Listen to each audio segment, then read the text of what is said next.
Evening to all of you. कैसे हैं आप लोग? ये जो है मेरा नाम तो शारिफ है, लेकिन कंटैक्ट नंबर पे दिया हुआ है। अगर किसी तरह की कोई प्रॉब्लम्स है या किसी कोई मतलब क्वेरीज करनी हो आपको रिलेटेड टू एजुकेशन सेक्टर्स, जैसे होते हैं कि कुछ स्टूडेंट्स को प्रॉब्लम है तो वो कंटैक्ट नंबर पे भी कॉल कर सकते हैं। बाकी हमारे जो मेन फैकल्टी जो है उनका तो नंबर है आपके पास, तो आप जो है हमसे इंडिविजुअली भी कॉल करके जो है आप डाउट क्लियर कर सकते हैं, इसमें कोई प्रॉब्लम नहीं है। ये जो टॉपिक्स वीडियोस हम बना रहे हैं बेसिकली जो है हिस्ट्री का है मेन, है ना। और हिस्ट्री के अंदर जो है यहाँ पे अगर सवाल ये करें कि कौन कौन लोग इन वीडियो को देख सकते हैं और किन किन का नाम चल सकता है वीडियोस को देख के, तो जैसे मान लीजिए कि क्लास 9 का अगर एंट्रेंस का एग्जाम देना है आपको, क्योंकि जाहिर सी बात है हम पूरा स्कूल लेवल एंड जो है कॉलेज लेवल के लिए बना रहे हैं वीडियो, तो जिसको 9 का एंट्रेंस एग्जाम देना है, 9 से नीचे की चीज़ें हैं, तो अगर जामिया या AMU में 9 के एंट्रेंस देना है तो क्लास 9 के लिए आप जो है इसको कवर कर सकते हैं। या मान लीजिए कि जिस बंदे को क्लास 11th के अंदर एंट्रेंस का एग्जाम देना है, 11th के अंदर दोनों साइड होगा आपका, जो है कॉमर्स भी या आप ह्यूमैनिटीज या आर्ट्स साइड्स। तो चूँकि कॉमर्स एंड आर्ट्स के अंदर जो है 40-60 मार्क्स के जो है हिस्ट्री या सोशल साइंस के अंदर सवाल पूछे जाते हैं, तो आप जो है क्लास 11 में भी जो है वो कर सकते हैं। और जिन्होंने क्लास 12 कर लिया और जिन लोगों को अगर BA मान लीजिए कि BA हिस्ट्री कवर करना है या BA पॉलिटिकल साइंस कवर करनी है, तो जो है इस तरीके से जो है आप इस वीडियोस को देख सकते हैं। या बैचलर ऑफ कॉमर्स BCom का, BCom में भी जो है सवाल पूछे जाते हैं हिस्ट्री से। या मान लीजिए कि जिनको जो है SSC की तैयारी करनी है या जो कर रहे हैं SSC की तैयारी, या मान लीजिए जिनको CGL की तैयारी करनी है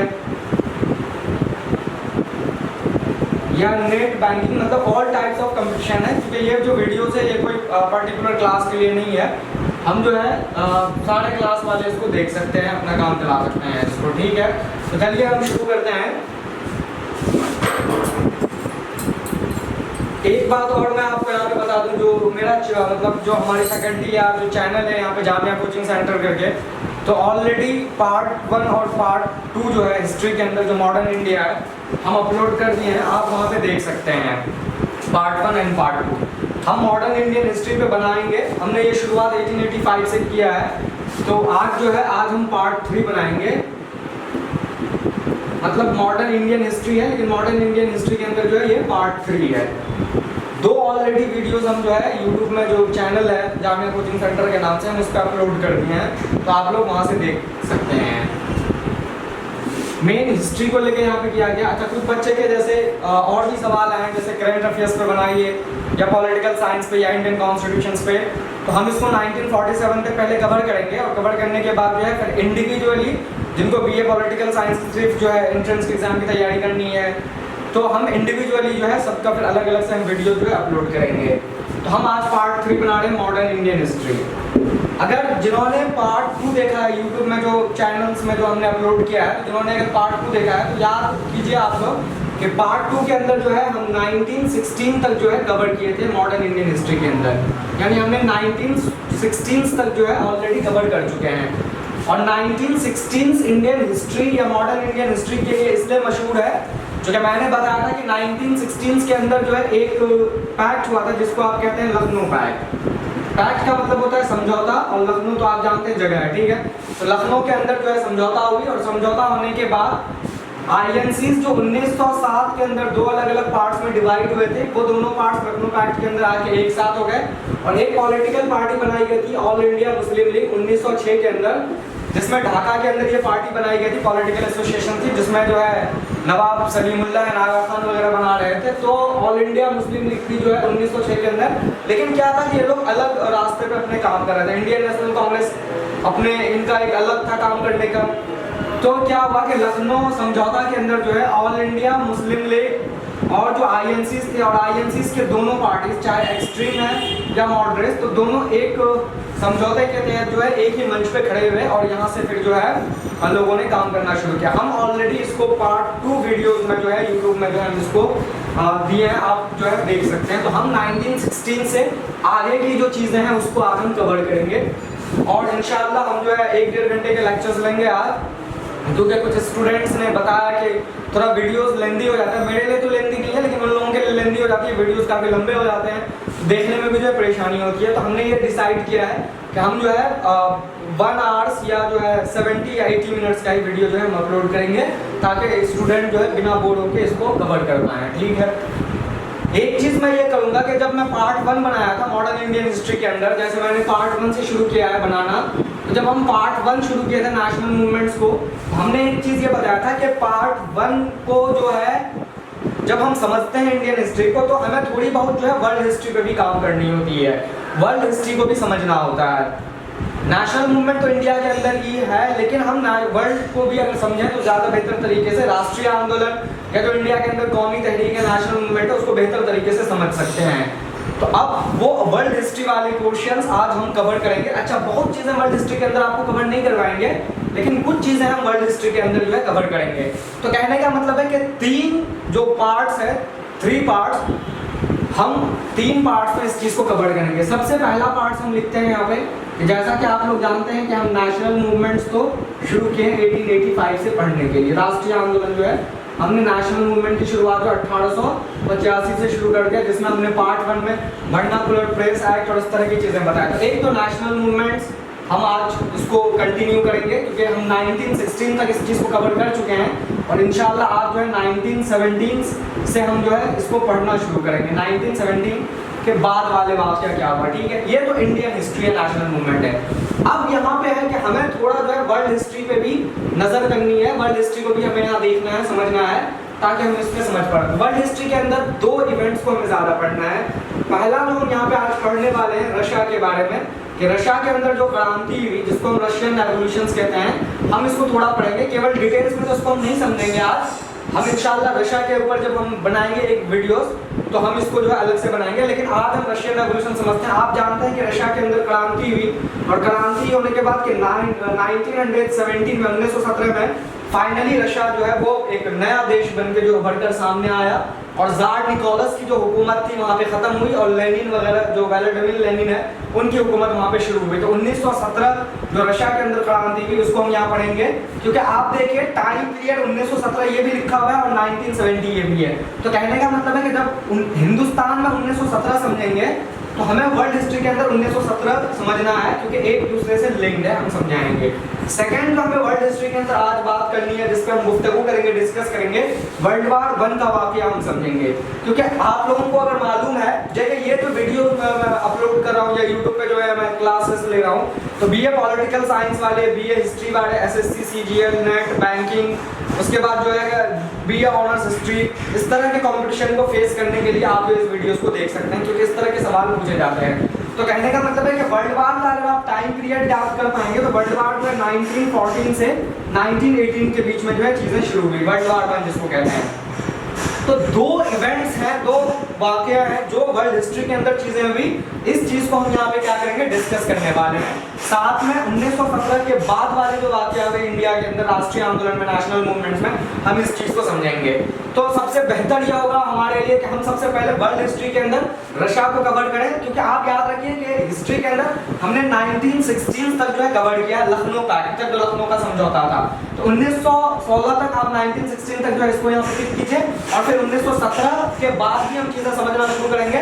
लेकिन उससे पहले, before that, it necessary should be understand कि हम इसको जो है पहले क्या करें कि रशिया की हिस्ट्री या रशियन रेवोल्यूशन को जो यहाँ पे हम समझें। तो देखते हैं रशिया के अंदर क्या क्या चीज़ें हुई।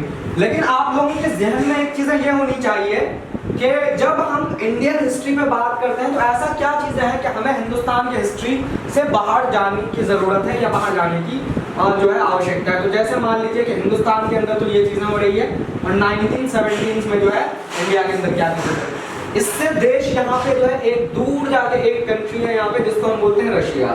अब रशिया के अंदर क्या चीज़ें हैं हम इसको डिस्कस करेंगे। एक मैं आपको यहाँ पे समझाता हूँ। एक चीज़ होता है जिसको हम कहते हैं आइडियाज, आप जानते हैं सब, है ना। आइडियाज का मतलब क्या होता है, इसको हम कहते हैं विचार, समझ में आ रही है, ठीक है। तो कहीं पे भी अगर कोई चीज़ें हो रही है, कोई आइडियाज उभर के सामने आ रहा है, तो जाहिर सी बात है उसका असर दूर दूर तक होती है। ऐसी तो कोई चीज़ है नहीं। उस जमाने में तो ग्लोबलाइजेशन भी काफ़ी ज़्यादा हो गए थे, एक जगह से दूसरी जगह लोग आसानी से जा रहे थे, कम्युनिकेशन वगैरह भी सही हो गए थे। तो कहने का मतलब है कि जो आइडियाज रशिया के अंदर चीज़ें हुई, वो आइडियाज हिंदुस्तान की हिस्ट्री में भी इसका असर होना शुरू हुआ। अब जैसे एक मैं सिंपल एग्जांपल देता हूँ कि आप सब जानते हैं कि फ्रांस के अंदर जो क्रांति हुई 1789 में हुई, मतलब आप जानते हैं कि फ्रेंच रेवोल्यूशन जो हुआ फ्रांस के अंदर जो क्रांति हुई या फ्रांस फाइनली 1789 में जो इंडिपेंडेंट हो गए।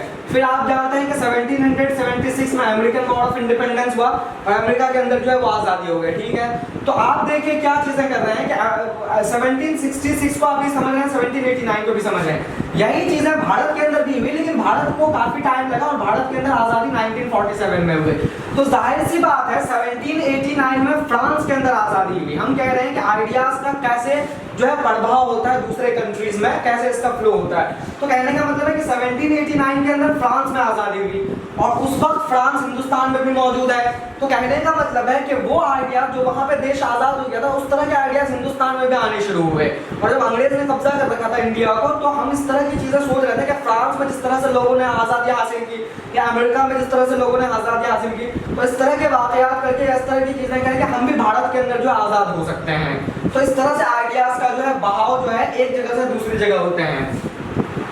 अब देखिए इसके अंदर क्या हुआ, तो अब रशिया के अंदर ऐसी क्या चीजें हुई जिसकी प्रभाव जो है वो हिंदुस्तान के इतिहास में जो है मतलब आनी शुरू हुई और इंडियंस लोग जो है इस चीज को समझना शुरू किए। तो रशिया के अंदर एक कॉन्सेप्ट उभर के सामने आया जिसको हम कहते हैं सोशलिज्म। ये अपने आप में बहुत इंपॉर्टेंट चीज है। सोशलिज्म बेसिकली जो है एक वर्ड है, इसका हिंदी में जो मतलब होता है इसको हम कहते हैं समाजवाद। क्या कहते हैं? समाजवाद कहते हैं। सोशलिज्म का ये मतलब था कि एक सोसाइटी है, एक समाज है ना, उस समाज के अंदर जो है हर तबके के लोग मौजूद हैं, गरीब भी मौजूद है, अमीर भी मौजूद हैं, हर कास्ट के लोग मौजूद हैं। तो सोशलिज्म का ये कहना था कि सोसाइटी में जितने भी लोग हैं, जितने भी सदस्य हैं, दो चीजें होगी, चाहे तो वहाँ पे जो उस सोसाइटी के अंदर धन है या उस सोसाइटी के अंदर जो मान लीजिए कि संपत्ति है, तो इस धन या संपत्ति जिसको हम क्या कह सकते हैं मनी, जो सोसाइटी के अंदर पैसे या प्रॉपर्टी है, तो इसका जो वितरण होगा, इसका जो डिस्ट्रीब्यूशन होगा, समाज में हर लोगों को इक्वल डिस्ट्रीब्यूशन होना चाहिए और इक्वली मिलना चाहिए। ये नहीं कि कोई चंद आदमी है और दौलत इकट्ठा करके जो है वो अपना कंट्रोल कर ले, सब कुछ ऐसा नहीं है। सोसाइटी में जितने भी लोग मौजूद हैं सबको इक्वली जो है प्रॉपर्टी और मनी जो है मिलना चाहिए। इट मींस दैट कि जितने भी मनी एंड प्रॉपर्टी है शुड बी डिस्ट्रीब्यूशन जो है वो क्या होना चाहिए, इक्वली होना चाहिए। तो ये मतलब होता है सोशलिज्म का। अब देखिए वहां पे क्या है, रशिया के अंदर दोनों तरह के लोग मौजूद थे, एक किसान भी थे, पीजेंट्स भी था, फार्मर जिसे कहते हैं, या मान लीजिए कि वहां पे वर्कर्स भी काम करने वाले लोग थे। वर्कर्स मतलब जो इंडस्ट्री फैक्ट्री वगैरह में काम करते थे, वर्कर्स, ठीक है। और वहां पे जो है लैंडलॉर्ड्स भी थे। लैंडलॉर्ड्स का मतलब होता है जो जमींदार थे। तो क्या था कि जमींदार के पास काफी जमीनें होती थी, सारी जमीनें होती थी, सारी प्रॉपर्टीज होती थी, और उस पैसे के दम पे क्या होता था कि किसानों को जो है वो फ्री ऑफ कॉस्ट में जबरदस्ती अपने खेतों में काम करवाते थे या वर्कर्स काम करवाते थे। तो एक तरह से भेदभाव कर रहे थे वो। सोशलिज्म का यही कहना था कि सोसाइटी के अंदर जमींदार भी है, लैंडलॉर्ड्स भी है, वर्कर भी है, किसान भी है, पीजेंट्स भी है, इन सब में जो दौलत प्रॉपर्टी है वो इक्वली डिस्ट्रीब्यूट होना चाहिए। अच्छा, इक्वली अगर डिस्ट्रीब्यूट होगा तो जाहिर सी बात है सोसाइटी के अंदर भेदभाव या सोसाइटी के अंदर जो है कोई प्रॉब्लम्स नहीं होगी। एक अमीर अमीर बनता चला जा रहा है, एक गरीब गरीब बनता चला जा रहा है, तो ये अमीर और गरीब के बीच में जो गैप है इतनी ज्यादा गैप नहीं होनी चाहिए। यही कॉन्सेप्ट था सोशलिज्म।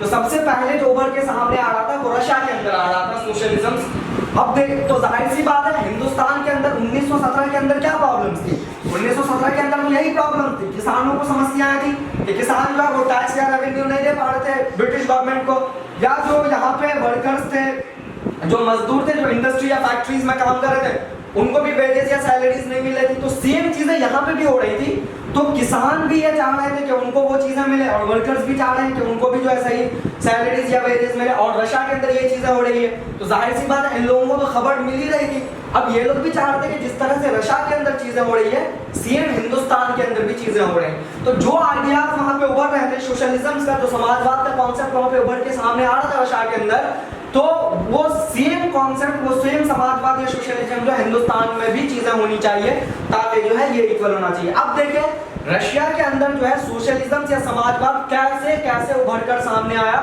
थोड़ी बहुत हम इसको देख लेते हैं, डिटेल्स में हम नहीं पढ़ेंगे, चूंकि इसको समझेंगे तो हिंदुस्तान की हिस्ट्री या नेशनल मूवमेंट जो है हम इसको बेहतर तरीके से समझ पाएंगे। तो देखिए क्या चीजें हो रही है।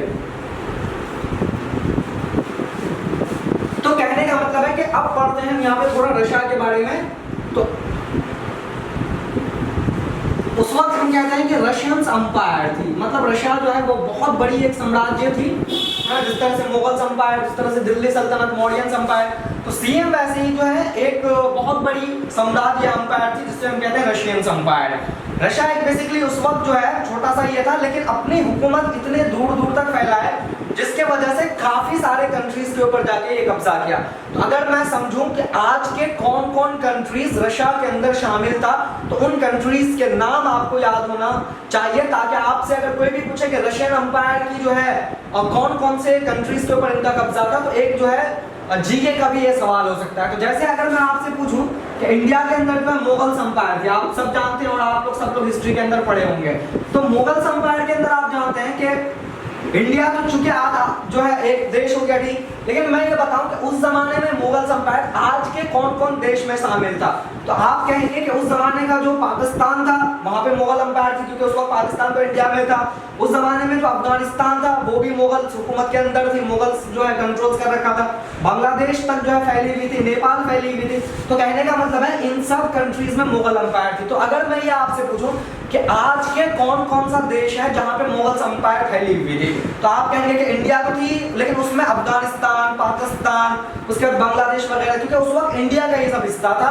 फिर बाद में ये सब कंट्रीज धीरे धीरे अलग हो गए। 1970-71 में बांग्लादेश अलग हुआ, उसके बाद जो है 1947 में पाकिस्तान अलग हुआ, तो बाद में ये सब कंट्रीज उभर के सामने आए। तो वैसे ही अगर मैं समझाऊं कि रशियन अंपायर था, उस वक्त कौन कौन से कंट्रीज रशिया अंपायर के अंदर शामिल था, तो उन कंट्रीज के नाम यहाँ पे मैं लिखता हूँ और आपको जो है पता होना चाहिए। तो मैं यहाँ पे लिख सकता हूँ कि टुडेज कंट्री, यानी जो आज के कंट्रीज जो थे वो कौन कौन से शामिल थे। चूंकि हमें रशियन अंपायर को समझना है थोड़ा बहुत, और समझने के बाद हम जो आपको बता रहे हैं कि जो समाजवाद का कॉन्सेप्ट था, जो सोशलिज्म का कॉन्सेप्ट था, वो रशिया के अंदर उभर के सामने आया। और इसका असर इतना ज्यादा था कि इसका असर जो है हिंदुस्तान के अंदर भी देखने को मिला, क्योंकि हिंदुस्तान में भी जो है किसान और वर्कर्स के अंदर प्रॉब्लम थे। तो आज के कौन कौन से कंट्रीज जो है यहाँ पे शामिल थे, तो सबसे पहले यहाँ पे मैं लिखूंगा कि आज का जो फिनलैंड है वो रशियन अंपायर का हिस्सा था। फिनलैंड जो है वो उस वक्त अभी अलग कंट्रीज है, लेकिन उस वक्त रशियन अंपायर का हिस्सा था, तो फिनलैंड हो गया है। फिर मैं आपको बताऊंगा जो पोलैंड का एरिया है, पोलैंड का तो कुछ नहीं, लेकिन पोलैंड के कुछ हिस्से जो है वो रशियन अंपायर के साथ थे। तो हम यहाँ पे कह सकते हैं कि जो पोलैंड का एरिया है वो रशियन अंपायर का हिस्सा था, ठीक है। फिर हम कह सकते हैं जो यूक्रेन का हिस्सा है, जो आज का यूक्रेन देश है, यूक्रेन भी रशियन अंपायर के अंदर शामिल था, ठीक है। फिर हम कह सकते हैं कि एक देश है बेलारूस, हम यहाँ पे कह सकते हैं कि बेलारूस भी जो है वो रशियन अंपायर का हिस्सा है। फिर और अगर कंट्रीज को हम देखना चाहें तो एक कंट्रीज है लिथुआनिया, लिथुआनिया भी जो है वो इसी का हिस्सा था। फिर हम कह सकते हैं कि जो इथोपिया था वो भी जो है इसी का मतलब रशियन अंपायर का हिस्सा था। फिर हम कह सकते हैं कि आज का जो जॉर्जिया है, जॉर्जिया भी रशियन अंपायर का हिस्सा था। आज का जो अजरबैजान का हिस्सा है, अजरबैजान जो एक अलग कंट्रीज है आज, लेकिन उस वक्त रशियन अंपायर का हिस्सा था। और जो है हम कह सकते हैं कि एक देश और है जो इसका हिस्सा था, जिसको कहते हैं अर्मेनिया। तो कहने का मतलब है कि इन सब का मतलब रशिया एक छोटा सा था, लेकिन अपनी हुकूमत जो है इतनी ज्यादा एक्सपेंड की कि बहुत बड़े एरिया के ऊपर जो है इनका कब्जा हो गया। तो बड़े एरिया में जैसे मान लीजिए यहाँ पे पोलैंड है, तो पोलैंड के ऊपर भी इन्होंने कब्जा कर लिया। मान लीजिए कि एक देश है फिनलैंड, फिनलैंड के ऊपर भी कब्जा कर लिया, और ये पूरा मिलके जो एक क्या हो गया, रशियन अंपायर का हिस्सा हुआ। तो देखिए एग्जाम्स में कैसे सवाल आते हैं, एग्जाम्स में सवाल आते हैं कि रशियन अंपायर आज के कौन कौन से देश में जो है फैली हुई थी। तो जाहिर सी बात है जीके या हिस्ट्री का तो सवाल बन ही सकता है ये। तो आपको इस तरह के नाम याद रखना है, Finland, parts of Poland, Ukraine, Belarus, और जो है Ethiopia, Lithuania, Georgia, Azerbaijan, Armenia, ये सब मिला के जो है रशियन अंपायर का हिस्सा था, ठीक है। और सबसे अगर मैं आपको बताऊं कि इस देश के अंदर जो है अलग अलग धर्म के मानने वाले भी लोग मौजूद है। जिस तरह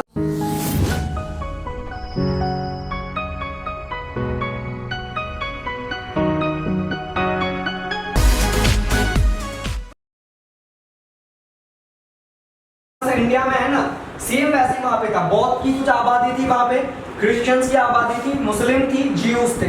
तो मतलब एक कॉम्प्लिकेटेड जो है अंपायर थी यहाँ पे।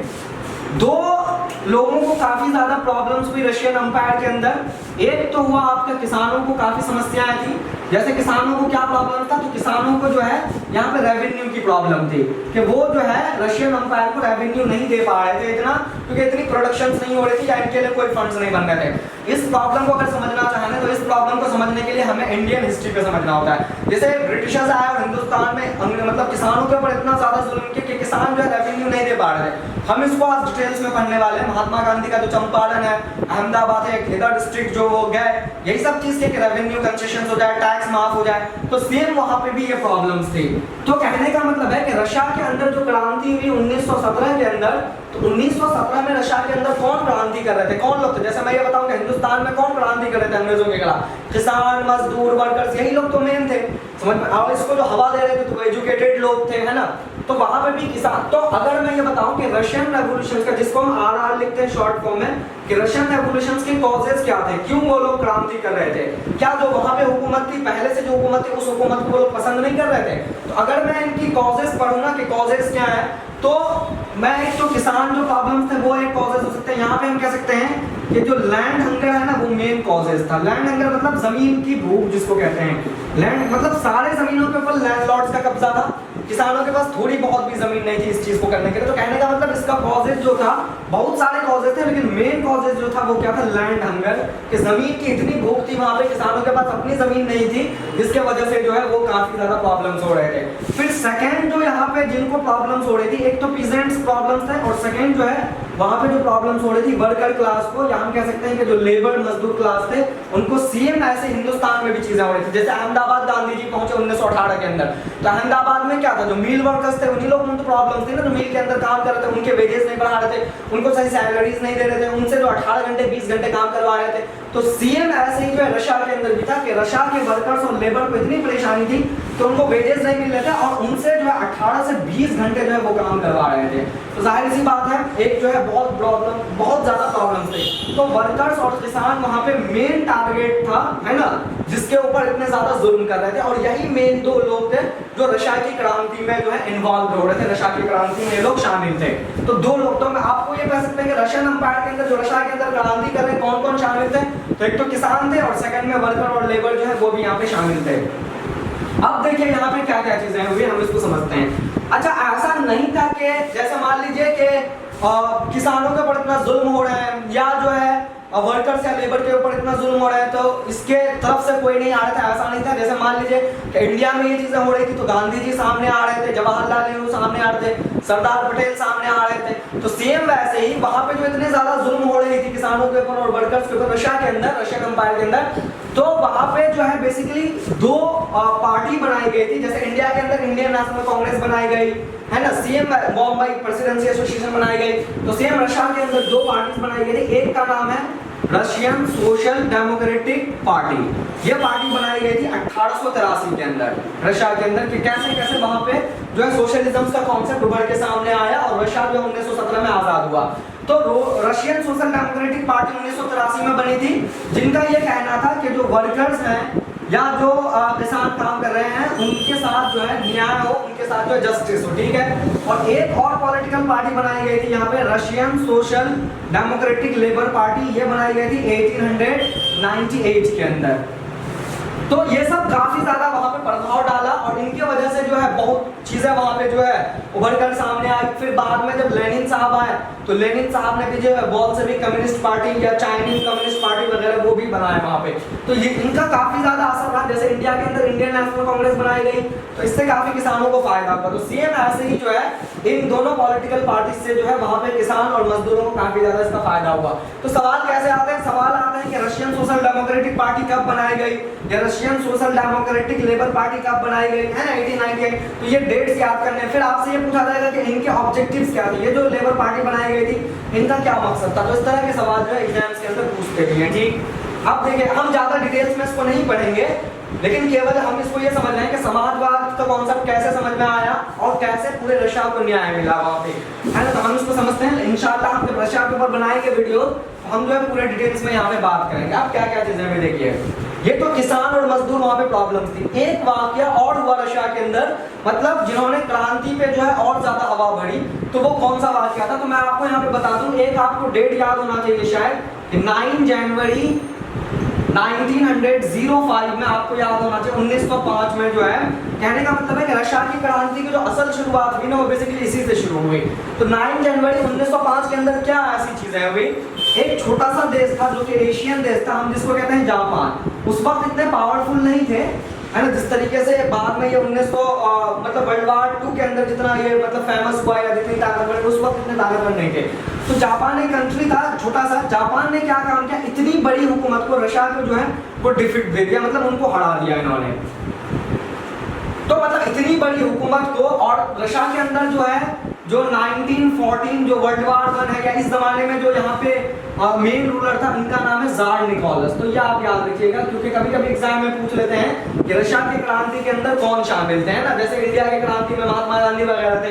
तो उस वक्त रशिया के अंदर जो रशिया का जो रिप्रेजेंटेटिव था, जो हुक्मरान था, इनका नाम है जार निकोलस। जो जार निकोलस को ही हटाया गया वहां से, क्योंकि जार निकोलस से लोग खुश नहीं थे, और लोगों का ये कहना था कि इतनी बड़ी हुकूमत है, इतनी बड़ी अंपायर है, साम्राज्य है, जो एक छोटा सा कंट्री जापान है, उससे कैसे शिकस्त खा सकती है, उससे कैसे हार सकते हैं। तो कहने का मतलब है सब इन्होंने ये किया कि जार निकोलस को हटाया जाए। अच्छा, जब ये 9 जनवरी 1905 को ये वाकया हुआ कि जापान ने रशिया को जो है हरा दिया, तो वहां पे लोग काफी नाखुश हुए। और जो सेंट पीटर्सबर्ग है, जैसे इंडिया के अंदर पार्लियामेंट है, वैसे सेंट पीटर्सबर्ग होते थे जहां से पूरी हुकूमत रन होती थी, मतलब वो बेसिकली कैपिटल था सेंट पीटर्सबर्ग। सारे लोग जो है वहां पे इकट्ठा हुए, और इकट्ठा, वो दिन था संडे, उसको क्या बोलते हैं, संडे का दिन था। तो संडे के दिन जो है सारे लोग इकट्ठा हुए, और जो जार निकोलस वहां बैठे थे सेंट पीटर्सबर्ग में, उसके खिलाफ जो है काफी ज्यादा आंदोलन के हंगामा किए कि इनको हुकूमत से यहाँ पे हटाया जाए, क्योंकि इनके वजह से जापान जो एक छोटा सा कंट्री होते जो है उस वक्त हार गया। तो कहने का मतलब है कि संडे के दिन था, सभी लोग छुट्टी में थे, और सारे लोग जो है सेंट पीटर्सबर्ग पहुंच गए, और सबने काफी प्रोटेस्ट किया, वहां पे जो है काफी पत्थरबाजी हुई, है ना। तो इस पूरे वाकया में इतना खून हुआ, और इस पूरे इवेंट्स को रोकने के लिए जो है जार निकोलस ने ऑर्डर दिया, और पूरा मिलिट्री वहां पे जो है आया, और मिलिट्री आने के बाद जो है पूरे सिचुएशंस को नॉर्मल करने की कोशिश की। लेकिन गोलीबारी भी वहां पे, बहुत सारे जो आम आदमी थे, जो पब्लिक वहां पे जनता थी, उन्होंने अपनी जान वहां पे जो है उनको अपने हाथ से जो है वो ढूंढा हुआ। तो कहने का मतलब ये था कि इस पूरे वाकया को हम बोलते हैं ब्लडी संडे। क्या बोलते हैं, ब्लडी संडे बोलते हैं। ब्लडी संडे मतलब कि संडे का वो दिन जो था पूरी तरह से खून हो गया था, चारों तरफ जो है ब्लड देखने को मिल रहा था। तो कई दफा एग्जाम्स में पूछ लेते हैं कि ब्लडी संडे कब हुआ था और क्या मकसद था ब्लडी संडे का। तो ब्लडी संडे का ये मतलब था कि सेंट पीटर्सबर्ग के जो पैलेस थे, महल थे, उसके इर्द गिर्द जाके सारे किसान मजदूर, सारे जनता पब्लिक खड़े हो गए, क्योंकि इसका ये था कि जापान से वो हार गए थे, और वो चाह रहे थे कि जार निकोलस को जो है हुकूमत से क्या किया जाए, हटाया है। और इस तरह से जो है ब्लडी संडे इसका नाम दिया गया। लेकिन क्या हुआ कि 1905 में तो चीजें नहीं हुई, क्योंकि जार निकोलस जाहिर सी बात इतनी आसानी से तो नहीं हटाया गया। लेकिन क्या हुआ कि 27 फरवरी, इसको 27 फैब कहते हैं, 27 फैब 1917 के अंदर क्या चीजें हुई कि 1727, इस पूरे वाकया को बोलते हैं फरवरी रेवोल्यूशंस। इसको बोलते हैं फरवरी रेवोल्यूशंस के फरवरी के महीने में एक क्रांति हुई, और क्रांति में ये चीजें हुई कि जो जार निकोलस था, जो जार निकोलस हुकूमत कर रहे थे रशिया के अंदर, जिनसे लोग नाखुश थे, इनकी हुकूमत को यहाँ से क्या किया गया, बिल्कुल खत्म किया गया। तो इस जिस महीने में हुआ, इसको क्या बोलते हैं, फरवरी रेवोल्यूशंस बोलते हैं। तो फाइनली फरवरी रेवोल्यूशंस के अंदर जो है, फरवरी क्रांति के अंदर जो है, जार निकोलस को वहां से हटाया गया।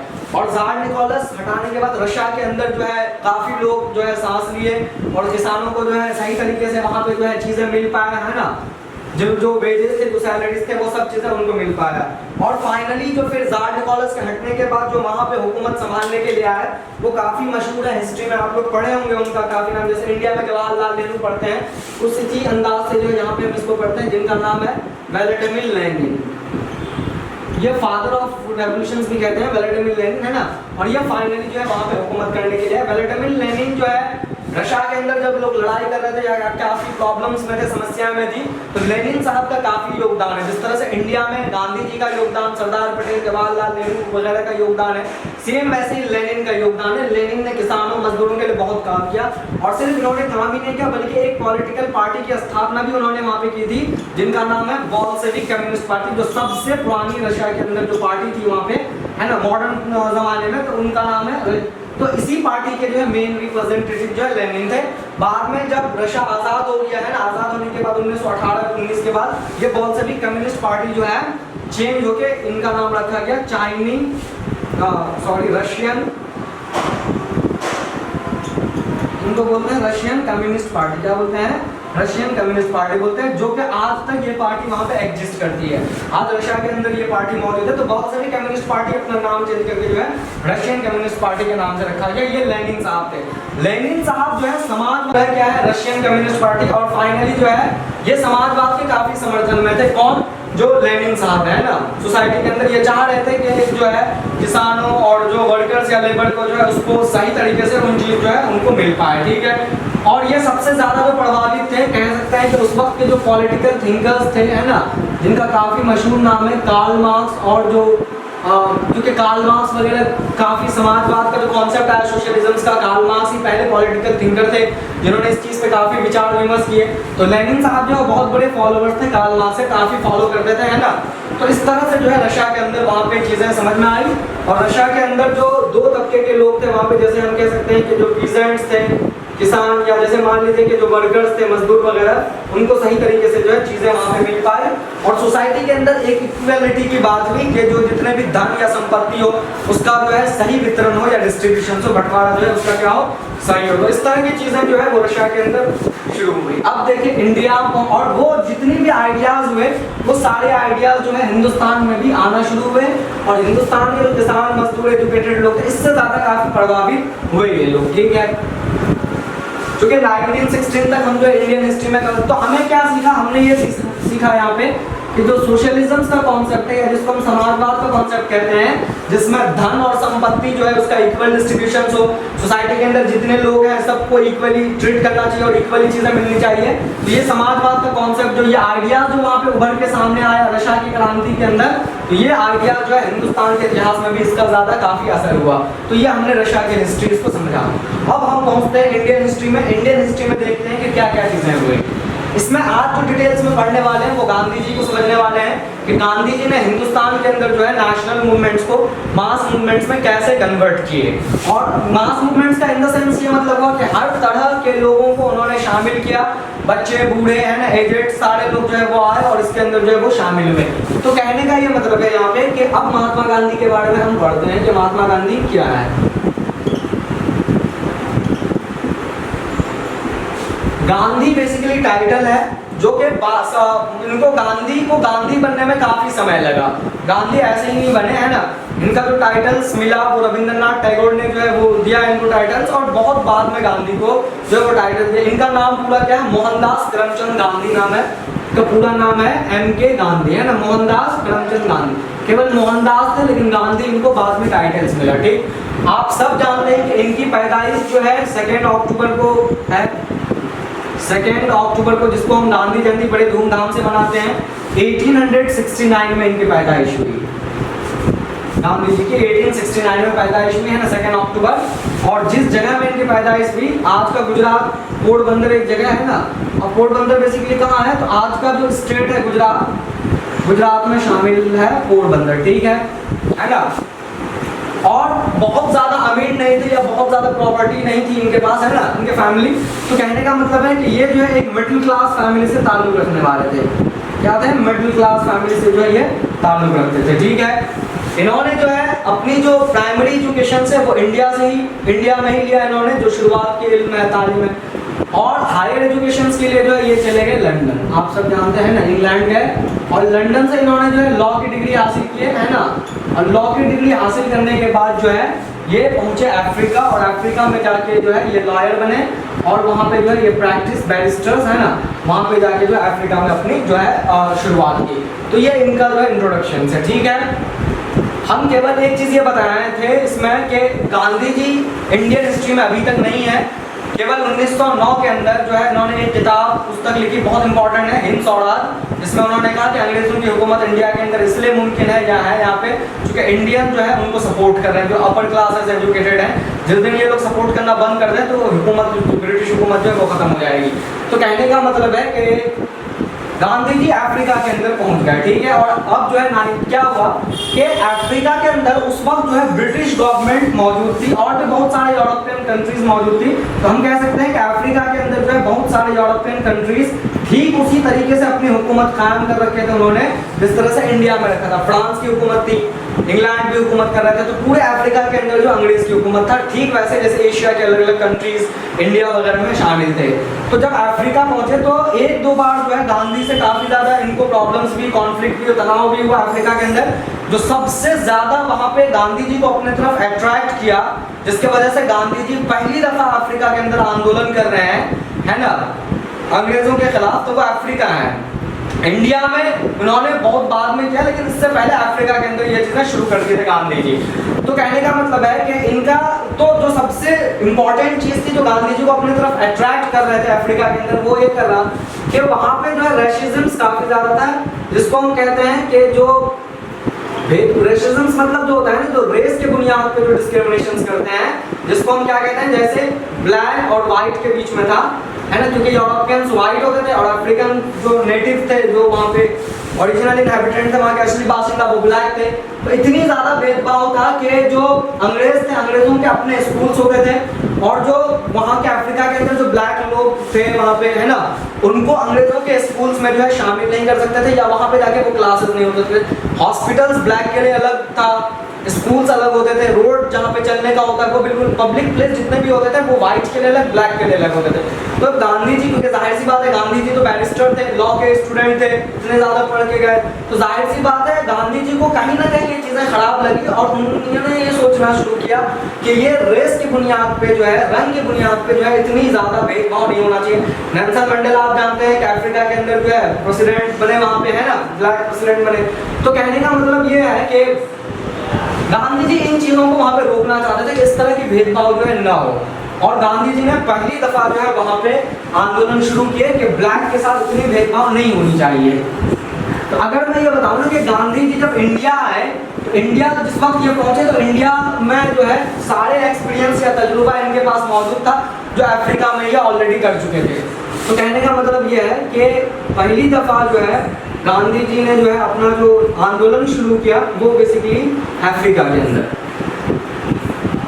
अच्छा, एक खास बात गांधी जी के साथ ये था कि ये जो चीजें कर रहे थे ये बेसिकली नॉन वायलेंस तरीके से, गांधी जी का एक सिद्धांत डे वन से था कि बिल्कुल जो है अहिंसक होके करना है, हिंसा होके नहीं करना है, समझ में आ रही चीजें। तो नॉन वायलेंस तरीके से गांधी जी जो है अफ्रीका के अंदर चीजें किया, और इनका एक और था कि सत्याग्रह यानी सच के रास्ता पे ही चलना है ना, झूठ या इस तरह की चीजें जो है नहीं करनी है। दो मेन हथियार थे, वेपन थे गांधी जी, एक तो नॉन वायलेंस तरीके से कि हम विरोध करेंगे, आंदोलन करेंगे, लेकिन हमें हिंसक होके नहीं करना है, बिल्कुल नॉन वायलेंस तरीके से करना है, और कुछ भी हो जाए सच के रास्ते पे चलना है, सत्याग्रह। तो अफ्रीका के अंदर जितनी भी चीजें गांधी जी ने वहां पे किया काफी ज्यादा कामयाब रहे, सक्सेसफुल है वहां पे, और इतने ज्यादा सक्सेसफुल है कि बहुत सारी महिलाएं, बच्चे जो है वो राष्ट्रीय आंदोलन के अंदर जो अफ्रीका के अंदर जो है, जो अफ्रीका का नेशनल मूवमेंट है, अफ्रीका का जो राष्ट्रीय आंदोलन है, वहां पे काफी लोग आए खुल के और गांधी जी को काफी सपोर्ट किया, और लास्ट में जो है वो काफी कामयाब हुए गांधी जी अफ्रीका के अंदर। ये तो कहानी है अफ्रीका जहाँ पे गांधी जी कर रहे थे। तो एक चीज जरूर हुई थी कि गांधी जी को काफी अच्छा एक्सपीरियंस जो है वो मिल चुका था, मतलब अंग्रेज जो है वो गांधी जी को समझ गए थे कि गांधी जी क्या क्या कर सकते हैं। जब गांधी जी इंडिया आए तो ब्रिटिशर्स इस बात से तो जानते ही थे, वो फेमिलियर थे कि अफ्रीका के अंदर जो है किस तरह से गांधी जी जो है वो नाक पे दम कर रखा वहां पे, ठीक है। तो पूरा तजुर्बा या एक्सपीरियंस गांधी जी को मौजूद है। 1917 में जो है गांधी जी पहुंचे कहाँ पे, 1915 में जो है गांधी जी पहुंचे कहाँ, इंडिया। तो हम कह सकते हैं कि 1915 के अंदर जो है 1915 के अंदर Gandhi ji came from Africa to India. Africa है, गांधी जी कहाँ आए, Africa, Gandhi ji came from Africa, और कहाँ आए गांधी जी, इंडिया आए, ठीक है, 1915 के अंदर।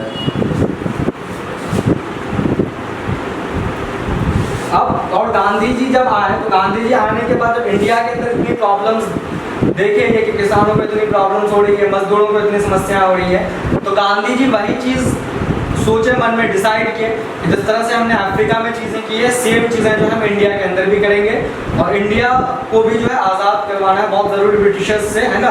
किसानों को जो है वो रेवेन्यू मिल जाए, मजदूरों को जो है वो वेजेस या सैलरीज मिल जाए। तो इस तरह के जो है विचारधारा गांधी जी कर रहे थे। लेकिन एक चीज यहाँ पे ये हुआ कि गांधी जी के एक उस्ताद थे, टीचर थे, जिनका नाम आप सुने होंगे, जिनका नाम है गोपाल कृष्ण गोखले। गोपाल कृष्ण गोखले, ये बहुत आपको नाम याद रखना है, ये गांधी जी के टीचर थे। तो इन्होंने एक गांधी जी को सलाह या एडवाइस दिया कि देखिए ऐसा है कि आप ये चीजें करना चाह रहे हैं इंडिया के अंदर, है ना, अच्छी बात है कि ब्रिटिश गवर्नमेंट्स को जो है यहाँ से जो है निकाला जाए, इंडिया के अंदर हिंदुस्तान आज़ाद हो।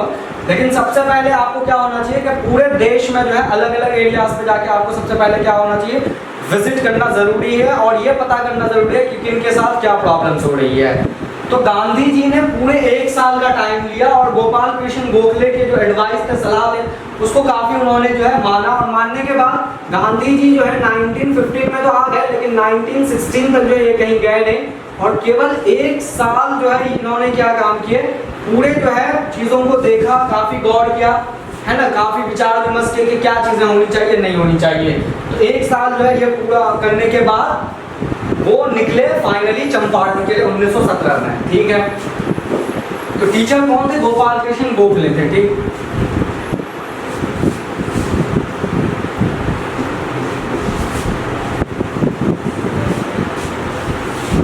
अब यहाँ पे जो है क्या क्या चीजें भी देखिए, 1915 में गांधी जी जो है अफ्रीका से इंडिया पहुंचे, आप देखें। 1916 तक गोपाल कृष्ण गोखले जो इनके टीचर थे, उनके कहने पे जो है गांधी जी रुके और सारे विचार विमर्श किए, है ना, कि कहाँ जाना चाहिए, किन लोगों को क्या प्रॉब्लम्स है, इस तरह की चीजें जो है होनी शुरू हुई। 1916 के अंदर और एक इवेंट्स हुआ जो कि बहुत इंपॉर्टेंट है, आपको यहाँ पे समझना है कि एक स्पीच भी बनारस हिंदू यूनिवर्सिटी के अंदर। बनारस हिंदू यूनिवर्सिटी आप जानते हैं ना, बहुत मशहूर है, जिस तरह से AMU जामिया, वैसे BHU बनारस हिंदू यूनिवर्सिटी है। तो बनारस हिंदू यूनिवर्सिटी के अंदर गांधी जी को इनवाइट किया गया, दावत दिया गया कि गांधी जी आए और वहाँ पे कुछ स्पीच दें, क्योंकि गांधी जी जो है अभी आए थे अफ्रीका से, है ना।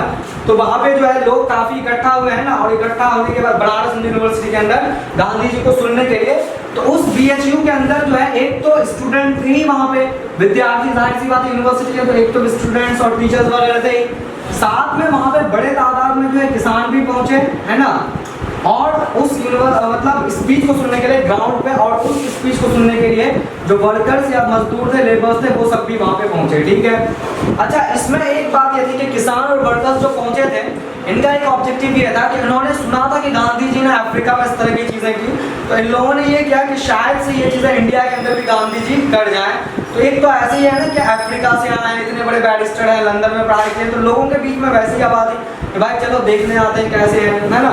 तो इस तरह से काफी लोगों ने इकट्ठा हुए और सारे किसान और मजदूर वगैरह सब ने ये सोच के बैठा कि गांधी जी आज जो है सूट बूट लगा के आएंगे, क्योंकि जाहिर सी बात है बाहर में पड़े हैं अफ्रीका में, तो काफी टाई बैच वगैरह सब इस तरह की जो है तैयारी करके आएंगे। लेकिन जब गांधी यूनिवर्सिटी सामने आया, मतलब गांधी जब वहाँ पे BHU में सामने आया, तो सब देख के ताज्जुब हो गया। क्यों? क्योंकि गांधी जी ने जो वहाँ पे उनकी जो क्लोथ्स ड्रेसिंग थी, जो उन्होंने कपड़े पहन रखे थे, सब ने देख के जो है वो ताज्जुब हो गया। वो ये कि गांधी जी जो है कंप्लीटली धोती और इस पे जो है आए थे, कुर्ता पे आए थे। गांधी जी का ये कहना था कि हमें जो पैंट वगैरह है, जो वेस्टर्न कल्चर्स हैं, हमें फॉलो करना चाहिए, लेकिन हमें जिस चीज़ से आज़ादी चाहिए, हमें एटलीस्ट तो अभी उसको अभी फॉलो नहीं करना चाहिए। तो उनका जो ट्रेडिशन, मतलब जो उनका पैटर्न था, जो पहन के रखे थे, वो सब उनसे ताज्जुब हो गए। और BHU यूनिवर्सिटी के अंदर उन्होंने जो बनारस यूनिवर्सिटी के अंदर जो है उन्होंने स्पीच दी, काफ़ी मशहूर स्पीच है, और कहा जाता है कि इस स्पीच ने गांधी जी को जो है काफ़ी मशहूर या फैमिलियर बना दिया। इस स्पीच में क्या ऐसी बात की, पहले कोई ऐसे इंडियंस थे, पहले कोई ऐसे हिंदुस्तानी थे जो उस पूरे भीड़ में, एक तो विद्यार्थी के बारे में चीज़ें हुई उस बनारस यूनिवर्सिटी के अंदर, लेकिन दूसरी जो सबसे अहम बात उन्होंने कही, वहाँ पे 3 चीज़ों के बारे में उन्होंने डिस्कस किया, रोटी, कपड़ा एंड जो है मकान, जिसको हाउसेस कहते हैं। ये बेसिक रिक्वायरमेंट होता है। आप अगर देखेंगे तो ये तीनों बेसिक रिक्वायरमेंट है, रोटी, कपड़ा और मकान। गांधी जी का ये कहना था कि हमें एडमिनिस्ट्रेशंस में भी जो है, प्रशासन को भी जो है इम्प्रूव करना है, हम वहाँ पे भी शामिल हो, लेकिन ये हमारे लिए बहुत ज़रूरी है कि हमारे किसान भाइयों को, हमारे मजदूर क्लासेस को जो है उनको रोटी और कपड़ा, हाउसेस जो है, मकान, जो बेसिक रिक्वायरमेंट है एटलीस्ट वो मिलना चाहिए पहले, तब जाके वो जनता हमसे जुड़ेगी और हम राष्ट्रीय आंदोलन को कामयाब बना पाएंगे। क्योंकि अब तक जो बात हो रही थी, जो इंडियन नेशनल कांग्रेस अभी तक बात कर रही थी, कोई भी ऐसे लीडर अब तक नहीं थे जो ये खड़े होकर कोई जो किसानों की, मजदूरों को जो बेसिक रिक्वायरमेंट है उस पर बात करे, रोटी कपड़ा और हाउसेज या मकान की। तो गांधी जी का जो ये स्पीच था सब सुन के ताज्जुब हो गए, और जिसकी वजह से गांधी काफी वहां पे जो है अट्रैक्ट हुए, है ना, और काफी मजदूर वगैरह जो है काफी उनको जो आशीर्वाद और धन्यवाद मिला कि पहले व्यक्ति हैं हिंदुस्तान में जो इस तरह की बातें जो है वहां पे कर रहे हैं। अब देखिए तो 1916 में जो BHU यूनिवर्सिटी का जो मेन स्पीच है वो गांधी जी को एक तरह से फेमस जो है कर रहे थे लोगों के बीच में। अब क्या हुआ कि 1917 में गांधी जी तो निकले, आप जानते हैं कि 3 इवेंट्स हम पढ़ेंगे गांधी जी का जो कि इंडियन हिस्ट्री में मशहूर है, जहां से गांधी जो है मशहूर हुए। 1917 के अंदर गांधी जी क्या किए, तो एक जगह है आप लोग जानते हैं कि जिसको हम कहते हैं चंपारण, है ना। चंपारण बेसिकली जो आज का बिहार है, बिहार में एक जिला है चंपारण, है ना, ठीक है। गांधी जी पहुंचे चंपारण 1917 में, ठीक है। इसमें कहा जाता है कि एक किसान थे, उन्होंने एक नोटिस भेजा, है ना, और उस किसान को जो है बहुत प्रॉब्लम था। उस किसान का नाम था, क्योंकि वो जो है राजीव शुक्ला नाम है ना, तो राजीव शुक्ला जो है एक किसान थे, तो राजीव शुक्ला ने जो है एक लेटर्स या खत जो है गांधी जी को भेजे कि चंपारण के अंदर जो है उन लोगों को किस किस्म की परेशानी हो रही है। और गांधी जी फाइनली जो है उस लेटर्स को पढ़ते हुए, उस खत को, पत्र को पढ़ते हुए वो जो है चंपारण बिहार निकले, ठीक है। चंपारण में क्या क्या प्रॉब्लम्स थी और कितनी कामयाब जो है वो गांधी जी का ये मूवमेंट्स रहा, इसको हम समझते हैं।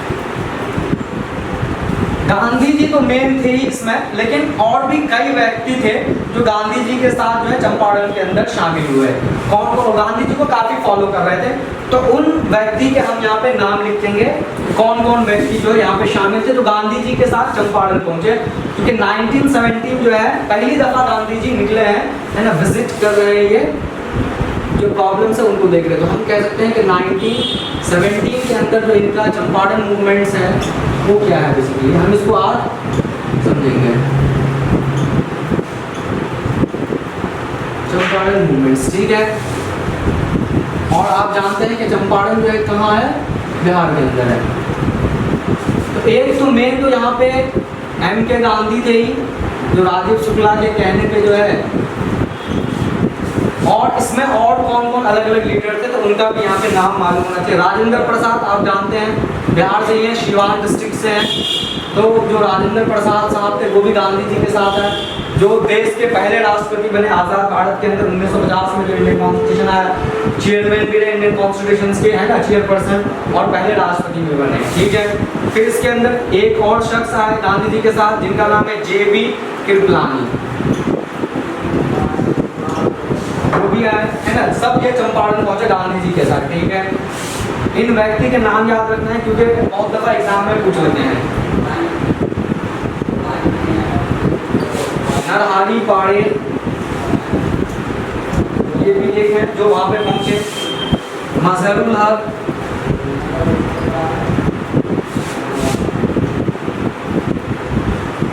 मजहरुल हक साहब भी जो है पहुंचे वहां। एक व्यक्ति और है महादेव देसाई, महादेव देसाई, ये सब जो है पहुंचे कहाँ पे, चंपारण पहुंचे गांधी जी के साथ। इन व्यक्ति के नाम इसलिए याद रखना आपको जरूरी होता है क्योंकि बहुत दफा एग्जाम्स में पूछ लेते हैं कि इस मूवमेंट के अंदर कौन अपना योगदान दे रहे थे। मेन तो गांधी पे होता है, लेकिन कई दफा सवाल में जो इस तरह भी पूछ लेते हैं, तो आप जो अगर इनके नाम याद रखेंगे तो ज़्यादा जो है आप पहुँच पाएंगे। महात्मा गांधी, राजेंद्र प्रसाद, JB कृपलानी, नरहरि पारेख, मजहरुल हक और महादेव देसाई, ये सब पहुँचे।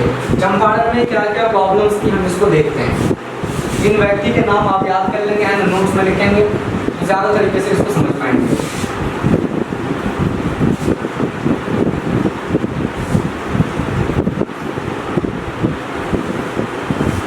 चंपारण के अंदर जो मेन प्रॉब्लम थी चंपारण डिस्ट्रिक्ट के अंदर, है ना, वो बेसिकली इंडिगो की खेती करवाते थे जबरदस्ती। इंडिगो मतलब होता है नील की खेती। इंडिगो जो है वैसे कमर्शियल्स है ना, मतलब क्रॉप्स जिसको बेच के पैसे कमाया जाता है, ज़बरदस्ती इनसे नील की खेती करवाते थे। और नील बेसिकली क्या था कि नील जो है वो कपड़े के लिए बहुत जो है ज़रूरी होती है, समझना चीज़ है, जो रंगीन करने के लिए जो है काफ़ी इंडिगो का जो है वो डिमांड होता है। तो क्या काम हुआ कि यूरोपियन कंट्रीज़ के अंदर इंडस्ट्री की शुरुआत हो चुकी थी, कपड़े वगैरह बन रहे थे, तो जिसमें जो है रंग के लिए जो वो इंडिगो का काफ़ी ज़्यादा डिमांड होना शुरू हुआ। तो इंडिगो जो है ज़बरदस्ती को चंपारण की ज़मीनों पे जो है किसानों से करवा रहे थे। लेकिन साथ में ये भी चीज़ था यहाँ पे कि इंडिगो जिस खेत में फसल इनकी होती है, उस खेत की जो फर्टिलिटी होती है वो बिल्कुल जो है ख़त्म हो जाती है, और ज़मीन जो है वो लगभग 10 साल 20 साल के लिए पूरी तरह से बंजर होती है कि ज़मीन की जितनी भी उपजाऊ है ना, फर्टिलिटी है, उन सब को जो है वो इंडिगो जो है या नीम जो है वो अपनी तरफ खींच लेते हैं। तो पूरा जो न्यूट्रिशन होता है ज़मीन का वो सब खत्म हो जाती है। तो किसान वहाँ पे परेशान थे। किसान इसलिए प्रॉब्लम्स में थे कि किसान नहीं चाह रहे थे कि इंडिगो की वजह से जो है उनकी ज़मीन क्या हो जाए, बंजर हो जाए। शुरुआत में तो बहुत फ़ायदेमंद होता है, लेकिन जैसे जैसे वक्त बीतता जाता है ज़मीन जो है उतना ज़्यादा बंजर हो जाता है। तो किसान काफ़ी ज़्यादा प्रॉब्लम्स थे कि इनसे जो है इंडिगो की खेती न करवाए। तो अब जब पहुंचे गांधी जी, जब तो क्या प्रॉब्लम था, आपसे पूछेंगे कि इंडिगो मतलब चंपारण के अंदर क्या प्रॉब्लम थी। तो चंपारण जो इंडिगो है, जो नीम की खेती है, ज़बरदस्ती किसानों से करवा देते हैं, और इसकी खामी ये होती है, ड्रॉबैक्स या प्रॉब्लम्स ये, जिसकी वजह से ज़मीन की बिल्कुल फर्टिलिटी ख़त्म हो जाती है, जिससे किसान परेशान थे कि उनकी ज़मीन जो है बंजर न हो जाए। तो अब क्या हुआ कि जब पहुँचे यहाँ पे गांधी जी, तो गांधी जी ने जो वहाँ के प्रोविंशियल गवर्नमेंट थे, जो बिहार का जो प्रोविंशियल गवर्नमेंट था, है ना, तो गांधी जी ने जो है उनसे काफ़ी मतलब कहा, और बोलने के बाद उन्होंने कहा कि हमें जो है यहाँ पे एक इंक्वायरी बैठानी है ना, एक कमेटी यहाँ पे स्थापना करनी है, कमेटी बैठानी, इंक्वायरी कमेटी, और इस पर क्या करना है कि हमें जो है जांच पड़ताल करना है कि इतनी प्रॉब्लम्स यहाँ के किसानों को क्यों हो रहा है, और किसानों के लिए जो है क्यों रियायतें नहीं हो रही है, और किसानों की बात क्यों नहीं जो है मानी आ रही है। तो पहली दफ़ा चंपारण के अंदर जो है एक क्या बनाई, कमेटी बनाई गई, जो इस पूरे इंडिगो की खेती का जो है जांच पड़ताल हो, मामला हो कि कौन कौन सी ज़मीन बंजर बनी अंग्रेज़ों की वजह से, है ना, उनको जो है कंसेशन दिया जाए। तो एक पूरी कमेटी तैयार की गई, और उस कमेटी के जरिए जो है गांधी जी क्या करना चाह रहे थे, पूरा जो है इंक्वायरी करना चाह रहे थे, जांच पड़ताल करना चाह रहे थे। लेकिन पहली दफ़ा ऐसा हुआ था कि हिंदुस्तान की जो बनाया था तो इस कमेटी को अंग्रेज ब्रिटिशर्स ने, लेकिन पहली दफ़ा ऐसा हुआ कि इस कमेटी का जो मेंबर्स बने, यानी इसके जो सदस्य बने, वो गांधी जी बने। महात्मा गांधी को जो है इनका मेंबर्स बनाया गया। अंग्रेज डरते थे, अंग्रेज जानते थे कि अफ्रीका के अंदर क्या चीज़ करके आए, तो इस पूरी कमेटी का जो है मेंबर्स बना दिया गांधी को, और गांधी जी से कहा कि ठीक है, आप जो है इसकी पूरी जांच पड़ताल जो है करें। और गांधी ने जो है इस कमेटी के जरिए पूरी जो है छानबीन करनी शुरू की। तो पहली दफ़ा ऐसा हो रहा था कि एक कमेटी अंग्रेज़ों के द्वारा बनाया गया, लेकिन उसका जो मेंबर्स है, मेन जो मेंबर्स थे, वो महात्मा गांधी को बनाया गया, और गांधी जी जो है इसकी पूरी जाँच पड़ताल किए। और फाइनली जब पता चला, तो पता चलने के बाद बहुत सारे किसानों को जो है कंसेशन भी दिया गया, किसानों को जो है मना भी किया गया। बहुत सारे किसान अब इंडिगो की खेती नहीं कर रहे थे। तो कहने का मतलब ये था कि चंपारण का जो मूवमेंट था, जिसको हम कहते हैं चंपारण, तो ये जो है काफ़ी क्या रहा, अपने आप में एक सक्सेसफुल या कामयाब रहा, क्योंकि इससे किसान काफ़ी ज़्यादा खुश हुए, और किसान की जो प्रॉब्लम्स इतने दिन से थी, है ना, किसानों को जो इतना प्रॉब्लम हो रहा था इंडिगो को लेके, वो सारी समस्याएं जो वहाँ पे ख़त्म हो गए। वहाँ के कुछ लोकल लीडर्स थे जो इस मूवमेंट के अंदर शामिल थे। उन लीडर्स के आपको नाम याद रखना है कि कुछ लीडर्स थे जिसको हम कहते हैं कि जो लोकल थे वहाँ के चंपारण जिला, है ना, तो उन लीडर्स का भी योगदान था, और वो भी गांधी जी के साथ आए। तो कहने का मतलब है कि गांधी जी के साथ काफ़ी ज़्यादा लोग जो है जुड़ना शुरू हुए, किसान की काफ़ी सपोर्ट मिलना शुरू हुआ, क्योंकि चंपारण काफ़ी जो है मतलब महत्वपूर्ण। अच्छा, और ये सब करने के दरमियान या ये सब प्रोसीजर्स के दौरान ऐसा नहीं था कि गांधी जी ने कोई हथियार का इस्तेमाल किया या कोई ऐसे आंदोलन किए, ऐसा नहीं था। बिल्कुल ही ये सब चीज़ें जो है नॉन वायलेंस तरीके से इन्होंने किया, मतलब बिना कोई हिंसा किए हुए, है ना, बैठ के जो है इन्होंने ये चीज़ें की, और जो है वो एकदम बिल्कुल नॉन वायलेंस तरीके से चीज़ें जो है वो यहाँ पे हुई। ठीक है, अब लोकल लीडर्स के नाम आपको याद रखना। एक का नाम है यहाँ पे ब्रज किशोर प्रसाद, ये भी यहाँ पे एक लोकल लीडर थे जो शामिल थे। कॉम्पिटिशन लेवल्स के लिए जो है नाम याद करना जरूरी है। ब्रज किशोर प्रसाद,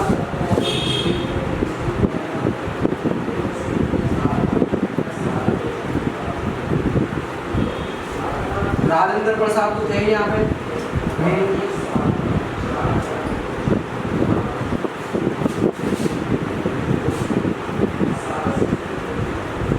रामनवमी प्रसाद,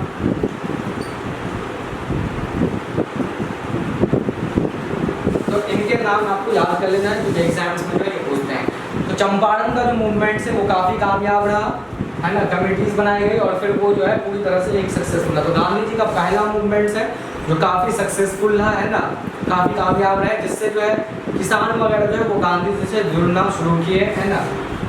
सेकंड जो हम पढ़ेंगे अहमदाबाद के बारे में, क्योंकि गांधी जी का जो अगला है वो अहमदाबाद है। अहमदाबाद में जो मिल वर्कर्स थे, जो मिल के अंदर जो काम कर रहे थे लोग, उन लोगों को काफ़ी ज़्यादा परेशानी हो रही थी। वर्ल्ड हिस्ट्री के अंदर हम रशिया को अभी कवर किए हैं, रशिया से आप समझ लीजिए समाजवाद का कॉन्सेप्ट कैसे आया, और वर्ल्ड वार है तो इंशाल्लाह हम अगले लेक्चर्स में जो है वर्ल्ड वार को भी कवर करेंगे। तो सेकंड जो टारगेट होगा मार्च के महीने में, मार्च 1918 में जो है गांधी जी कहाँ पहुँचे, अहमदाबाद पहुँचे, और अहमदाबाद में जो मिल वर्कर्स थे उनके साथ जो प्रॉब्लम थी उनकी प्रॉब्लम्स को भी उन्होंने हल किया। और फिर जो है 1918 के अंदर गांधी जी गुजरात में ही, अहमदाबाद गुजरात में, फिर 1918 में जो है वो खेदा डिस्ट्रिक्ट पहुँचे, और खेदा में जो प्रॉब्लम थी वहाँ पे किसानों को तो तीनों मूवमेंट 1917 का चंपारण सत्याग्रह काफ़ी स्ट्रॉन्ग और मजबूत रहा, 1918 के अंदर भी काफ़ी स्ट्रॉन्ग रहे, और 1918 के अंदर फिर खेदा डिस्ट्रिक्ट के अंदर। ये तीनों मूवमेंट्स अपने आप में काफ़ी कामयाब है। हमने चंपारण को बहुत डिटेल्स में पढ़ा, 1918 को हम अहमदाबाद के अंदर पढ़ेंगे कि अहमदाबाद में मिल वर्कर्स की क्या प्रॉब्लम थी, क्या क्या डिमांड उन्होंने रखा, और गांधी जी इस प्रॉब्लम्स को कैसे वहाँ पे सॉल्व किए, और 18 के अंदर खेदा डिस्ट्रिक्ट के अंदर क्या चीज़ें हुई। तो इंशाअल्लाह हम जो है अगले लेक्चर्स में बनाएंगे, क्योंकि कुछ स्टूडेंट्स ने बताया है कि ज़्यादा लंबे लेक्चर्स होने से प्रॉब्लम्स होती है चीज़ों को समझने के लिए। इंशाअल्लाह हम जो है अगले लेक्चर्स में मिलेंगे और जितनी भी ये चीज़ें हैं हम इसको कंटिन्यू करेंगे।